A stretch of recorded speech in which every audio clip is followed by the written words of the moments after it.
Breathing's important. Breathing's very important. Are you a breather? Yeah. I'm a breath holder. Oh, like when things get tense, I tend to hold my breath. Yeah. I actually took some kickboxing with Pastor Mike, Community Life, and I really enjoyed it. But I wasn't good at breathing. I just hold my breath like I'm underwater, and I go for broke. Oh, you would have been a terrible fighter. No, all my fights end in 30 seconds, so I can hold my breath for 30 seconds. Except our fights, I just have to not hold my breath because they usually last for longer than 30 seconds. I could see why, like, if you did any fighting right now, you'd want it to end in 30 seconds. Oh, 20. I got about 20 seconds in me. I'm in the right kind of shape for what I need to do on a daily basis. So we're taking 2 weeks off. Are we? Christmas. What does off look like nowadays? A different pace and routine. Do you still do Devos? Well, that was my question. Your do we spiritual still do game? Devos? What do we do? Do you do your little Bible studies? Do you do your meditation? Do we just do it but not record it? No, I think it's very important to continue your spiritual life and growth. And our spiritual life, it doesn't have to be on camera. Yeah, this is part of it. We're just doing it together. I don't feel like this is like work. Well, sometimes it does. A change in routine, though. A change in routine is nice. Yeah. My new routine is... Maybe our friends will do it. My new routine is wearing the same sweater at least 2 days in a row. I know. The cool thing about being online is that people will know. And you will know. But maybe people don't know us that much. I don't care. If I cared, I would... When we were recording LifeLab, I don't see the volume thing. Yeah. Where is it? It's green. There it is. Okay. I think we have volume. I hope so. Yeah, look at that. We have volume. All right. Let's crack a lack. All right. Let's crack a lack. We're going to Perth today. We got a little roadie to Perth. Are you excited about that? To drop something off. Yeah, we're dropping off some books. I'm excited because you want to go to the River Guild. I do want That's where all the artists put their gildings. Yeah. Their stuff. Their creations. And maybe I'll find a Christmas present for someone. It's a very... It's Christmas is coming, like, really quickly. Mm-hmm. All right. Let's talk about our feelings today. I feel like... I know. I already read the title, and I feel like 3 days in a row we've talked about feelings, which is great because we have them. We have these things called emotions. For many years, they ran my show. And you wouldn't have never admitted that. Until when? Like back in the day. No, I didn't know what feelings did you have? I just had like a couple that I just needed to drown, like insecurity. I feel fear. Bad that I used to joke that you only have one feeling. Oh, I hurt your feeling. That was my joke. And I feel bad. I'm sorry. Yeah, it was mean. I had all the feelings. I feel like this is just seeping out all over the place, everywhere, on everybody. And you had, and I would joke that you had one feeling. It wasn't a good one. I've come to discover more. It was I don't let them control me anymore. That's to the best of my ability. To truly experience them and not let them dictate your day. Mm-hmm. All right, let's hit it. Staying open to our feelings.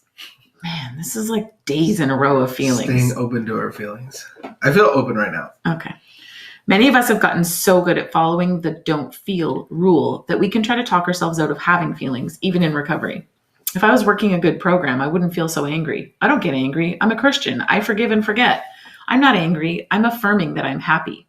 These are all statements, some of them quite clever, that indicate we're operating under the don't feel rule again. Part of working a good program means acknowledging and dealing with our feelings. We strive to accept and deal with our anger so it doesn't harden into resentment. We don't use recovery as an excuse to shut down our emotions. Yes, we are striving for forgiveness, but we still want to feel, listen to, and stay with our feelings until it is time to release them appropriately. Our higher power created the emotional part of us. God is not telling us not to feel. It's our dysfunctional systems that tell us to not feel. We also need to be careful how we use affirmations. Discounting our emotions won't make feelings go away. If we're angry, it's okay, and I would add good, to have that feeling healthy.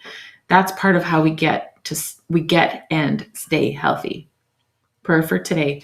I will refuse to accept shame from others or myself for feeling my feelings. I like it. I like feeling good. Like, yes. I think my feelings have come to guide me in the fact if I feel anxious or tense in relationships, then I move towards like correcting that. Yeah. But I love like coming into like a church service or listening to worship music or listening to a speaker about recovery or that kind of thing, or having a really good conversation with you or family members. I feel really good. Like, it makes me feel nice, where before the only way I would feel nice would be by drinking alcohol or doing drugs, and that's how I would feel nice. But it's just so temporary. And I was in a coaching session for business, and I used the word feel like 3 times, and the coach says, "I don't care how you feel. Like, stop saying that." I was like, yeah, but I feel like you're getting a bit angry and you're taking what I'm saying out of context. Yes. And he's like, "Stop saying feel."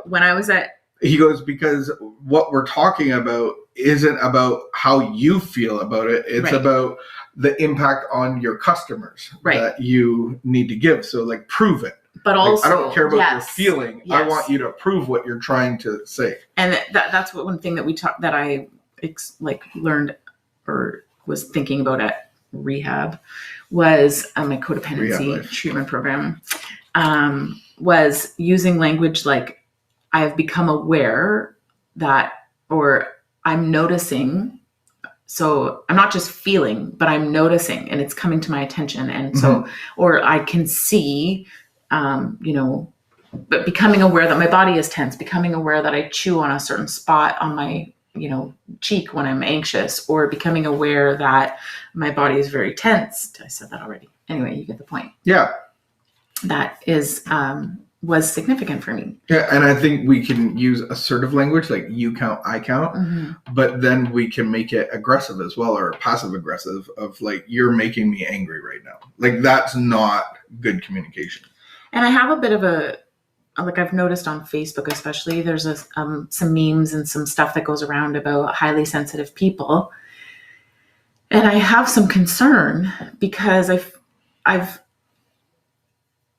there are very highly sensitive people. And I would say that, I'm probably one of them, except that what I have started to realize in the last year is that I believe that I believe that I'm highly sensitive towards other people's emotions and what they're feeling. But actually what I'm doing is I'm projecting. I'm projecting onto other people, and I'm also writing their story. So I'm writing a whole story about why they're doing or why they're whatever. And I think I'm being very sensitive to the needs of other people.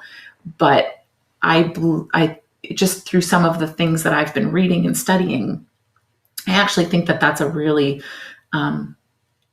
unhealthy place to stay, because feeling other people's emotions, like this idea of like, it's okay, I'm just a highly sensitive person, and so everybody else needs to be more careful around me, or everybody else needs to be, overly. So is that a form of control? Well, I don't think it's intended to be, but I think that I have a concern that yes, it is.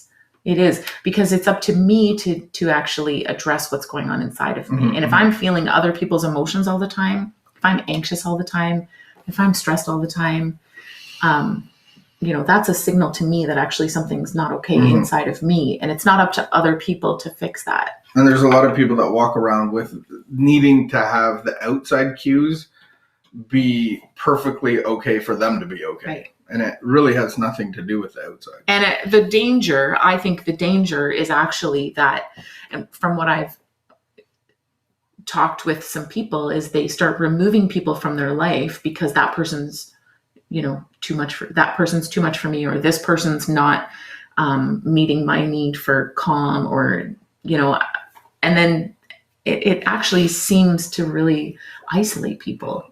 That's my concern, is that people become more and more, these highly sensitive people become very insular or pull away because they're so affected by everyone around them. So it's good to feel and acknowledge it, but not be led by it. And go into like that brave place of having conversations with people. It's a courageous and brave thing to say, like, this was hard for me, and or when we were talking and you were raising your voice, like, did you mean to intimidate me because I felt I couldn't say anything, but it's a courageous thing to initiate some of these conversations and or ask questions. When you did this, did you mean that, or were you reacting to me, or were you, was there something going on with you? Anyway, that's my 2 cents. Feely feels. They're all God-given. They're all good.